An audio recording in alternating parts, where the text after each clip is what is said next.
L'Arbre de vie de Terrence Malick couronné par le 64e Festival de Cannes.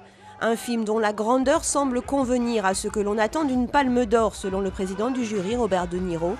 Image forte du festival, l'émotion de la benjamine de la sélection Mai Wen qui reçoit le prix du jury pour son film Police. Une plongée en apnée à la brigade des mineurs.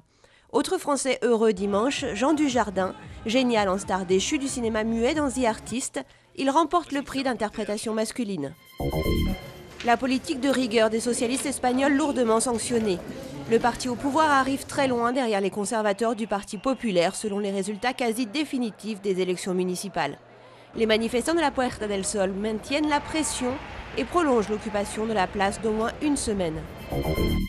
La bataille pour la succession de DSK à la tête du FMI s'ouvre ce lundi. Christine Lagarde semble favorite avec le soutien de Londres et Berlin. Mais la ministre de l'économie pourrait être handicapée par ses ennuis judiciaires. Un procureur va décider dans les prochaines semaines s'il ouvre ou non une enquête sur sa gestion de l'affaire Tapie.